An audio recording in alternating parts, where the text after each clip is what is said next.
So now this is the effort of what I was thinking. So for instance, you have a day job where you have 12 months in a year, and through your labor of working 40 hours a week, plus your vacation pay, your PTO that you're getting paid for, you create this amount of money, which has a cost in your bills and so on and so forth to live and to function, and then you have a little bit left in savings. From what I've heard, the typical person has anywhere from $500 to $4,000 in their checking account at all times.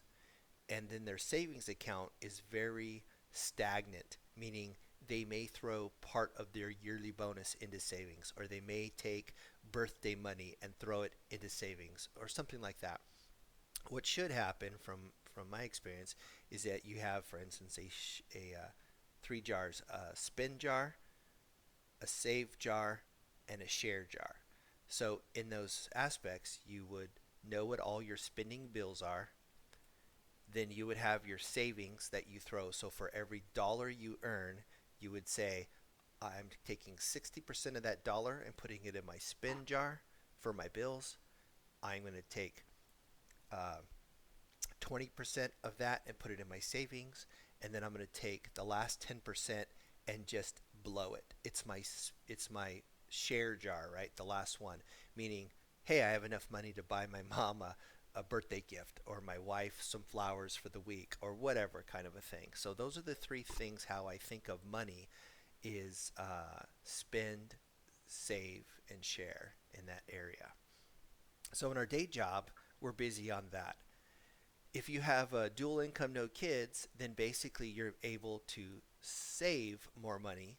You both would have the same amount of work PTO, and then when you're not earning money, you have weekends. That's you're not earning money yourself, but because your partner's working, that way you have additional savings and additional work throw. So that's how you would think of it. Well, I'm not just by myself. That pattern doesn't fit. Okay, well then here's maybe where it fits. Then if you were to say, well, I only have a part-time job. Okay, well you have the whole year. You're working less hours, meaning you can spend this amount it costs, and then you have very little to save. You have less savings because you're working less. If you had a day job and a part-time job, then that just means you can put more into your savings, but you will have to spend because now you have to drive to your other work or buy clothes for that work or something. There is some spending when you have a part-time job and a day job, so that gets there. So now we get into more of the investment and crypto mining kind of a thing if you think of it as an investment and not, let's say, as a job. It's just, hey, I'm putting money into an investment plan, a 401k or the stock markets or whatever it is. You have your whole year. You take some money that you've got and then you invest it into it. And then what happens is at the end of the year, your profits you can divide between reinvesting a little bit more into your investment and then putting some into savings or spending it on other things with very low labor. It probably takes you, I don't know, 2 hours a year to 10 hours that you're working on these investments. Once you get those investments in, you set it. Same thing with the cryptocurrency. You have the whole year when you're dealing in mining. You have very little cost because you're using in this way your existing equipment. Then from what you've earned over the year, you reinvest it into it. And the way that that looks like is this. So one year I started. At the end of the year, I took what I've earned and I put it right back into it. And now I have existing CPU. I went from maybe my cell phone to now my cell phone and my laptop. I'm making twice as much and I'm going to invest it back into it with still little low labor. It only took me 10 minutes a year to even look at it, glancing at it, seeing what the number is. Okay, yep, it's running, it's still going. I'm swiping a little bar or something like that. Where on your investment, you have to take that reinvestment of the profit and put it back in. And then now you may have a little bit more time that you spend on it because now instead of one market, let's say you were investing in sugar or something, Now you have to go to sugar, stocks, and bonds. There's more information you're going to have to research to see if you want to pull out or add it in here or trade this or that. So there's a little bit more effort as you invest more into it. Let's go down to the next section on it as it goes down the road and time goes on. Now we look at it that all of our originals are the same, but now as I made more investment, I've put it in. And then with crypto, I still have the low amount of labor and I'm just rolling it back in and doing the same. Where if you get investment, now you're at the point where, now I need to uh, invest in a stockbroker to handle this. There's a fee for that. They take a percentage of that. So you're not going to make as much money, but you will in the long run. But it's just going to, the cost to raise a dollar became more because now you have more stocks or more effort into that.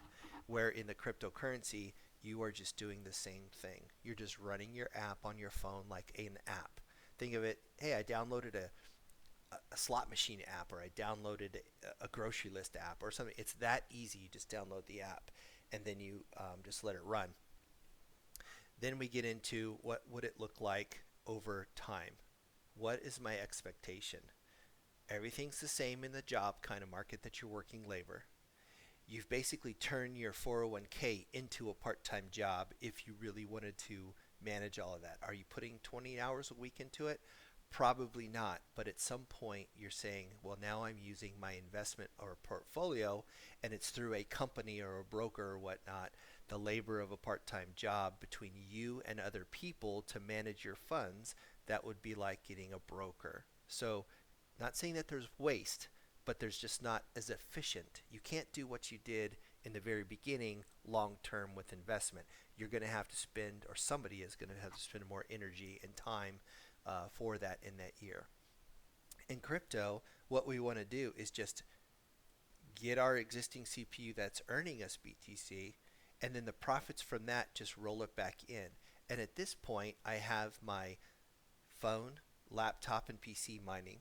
Plus, I've reinvested from the year before or the 6 months before or the month before back into it, and I've subscribed to what's called a pool miner, meaning if I get 1,000 Satoshi in a month at or a second, hash is a second, which could be 1,000 Satoshi in a month's time. I will subscribe to a pool miner that will give me an additional 1,000. It's an X2. And then therefore after a month, instead of having 1,000 Satoshi, I have 2,000 Satoshi at the cost of, I don't know, 50 cents or something like that. And I just keep putting it back into it because I'm not investing in more money. I'm just taking my profits and using that to invest into it. So it's basically my out-of-pocket costs are extremely low. So that's where we want to get to, is this kind of thought process. It's okay that we still have our jobs, and at some point you're going to say, well, when can I treat this as a job? Well, you'd have to be making whatever this is. Let's say you're making 40 to, I don't know, $200,000 a year or whatever. You would have to make 40 to $200,000 a year here. Well, if you give me one Bitcoin, that's 51,000. Is that worth an employment? Is it in that effort? That's up to you. I'd rather keep working my day job, invest in my BTC, and then in 5 years from now cash it out at 150,000. Buy low, sell high.